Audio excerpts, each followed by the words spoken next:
Здоровенькі були, поки неквапливо на чілі збирається десь там модель броньовика Козак, буду випускати деякі огляди новинок та інші відоси. Ви проголосували за Юнкерс, тому ось вона, новинка в 48-му масштабі Юнкерс Ю-87. Хотілося б, але ні. Перший цільнометалевий транспортний літак-моноплан Юнкерс F-13 від Мікромір. Судячи по милу від Дніпровської контори. Бачимо два варіанти фарбування, але по факту їх навіть більше доступно в цій моделі. Відкриваємо коробку, невеликий спойлер, модель трохи осучаснені дрова. Але безальтернативні, наскільки мені відомо. Коротше, в коробці в нас є деталі з сірого пластику, деталей небагато, тому збірка не має зайняти багато часу.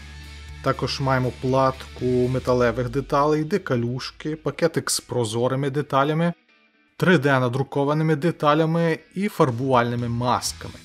Коротше, досить різноманітна модель. Окей, фюзеляж, характерні рифлені поверхності алюмінієвого корпуса Юнкерса. Виглядає це діло досить привабливо, як на мене. Трошки рельєфу і посадкових місць для деталей інтер'єру маємо з внутрішньої середини деталей фюзеляжа. І в нас тут, окрім місць для пілотів, також є 4 пасажирських місця. Зовнішня частина моделі виглядає досить непогано. Ще в нас є додаткові панелі фюзеляжу, елементи конструкції літака, пластик досить товстенький. І, судячи по всьому, модель відлита по технології лиття під низьким тиском, так зване ЛНТ.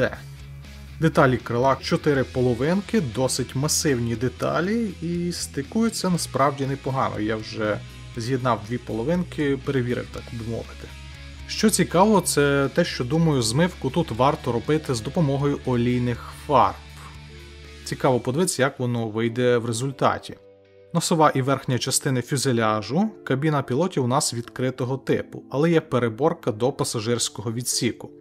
Деталі трохи замилені, з пластиком треба буде попрацювати. Але судячи по фоткам тестової збірки цієї моделі, то принаймні зі збіркою фюзеляжа серйозних проблем не має бути. Маємо інші литники з величезним пропелером, рулями висоти та іншими деталями до фюзеляжу. Литник з елементами управління літаком.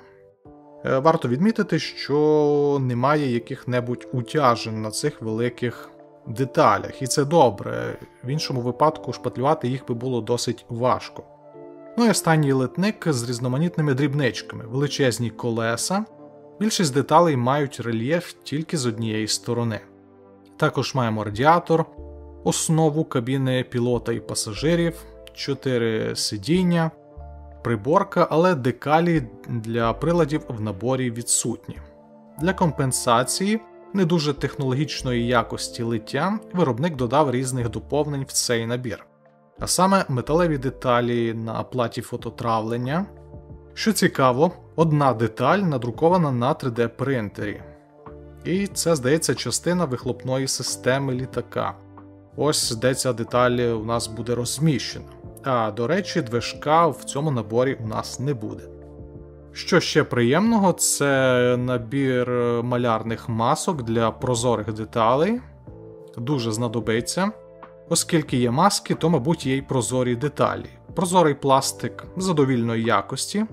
Окрім елементів пасажирської кабіни, є також малесенькі вітрові скляні деталі для кабіни пілотів.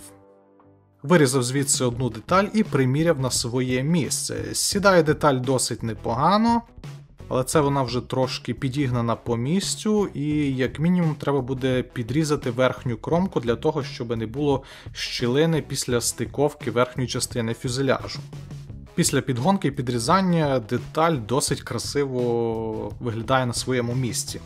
Декальки виглядають добре, а як будуть в роботі, то ми це з'ясуємо. Доступно нам цілих 3 варіанти маркувань. Деталі приборки, як я говорив раніше, в нас відсутні.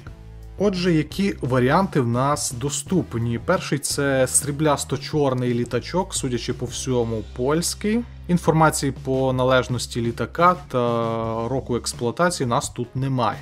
Другий варіант – повністю сріблястий. Хоча, мабуть, це по факту не фарбований алюміній. Літак з написом «Аналізе».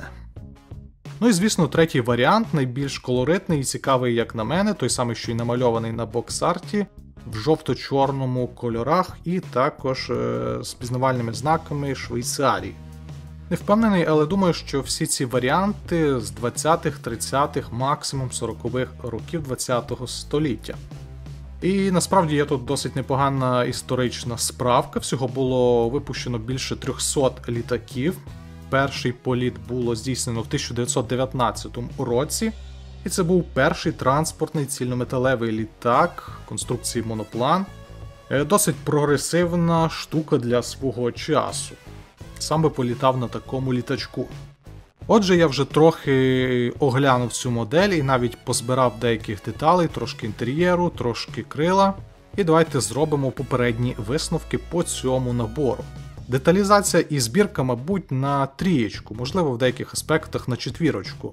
З кожною деталлю треба буде трохи попрацювати. Ну там зрізати залишки пластику, десь зробити підгонку по місцю тощо. Також, я думаю, прийдеться попрацювати трохи з шпатлівкою. Але прям чогось критичного і надскладного в процесі збірки, я думаю, виникнути не має. Але враховуючи, що це, мабуть, унікальна модель в 48-му масштабі цього літака, і вона досить величенька, оскільки це транспортник, то, я думаю, можна миритися з недоліками цього кіта. Особисто мені цей прототип і малюнок на коробці дуже сподобались, тому я вирішив собі прикупити ось цей модель і, я думаю, незабаром його зібрати. А в наступному відео, на відміну від цієї моделі, у нас буде якраз навпаки. Максимально технологічна та просунута модель. Не скажу чого. Дякую вам за увагу, вдачі, миру і бувайте!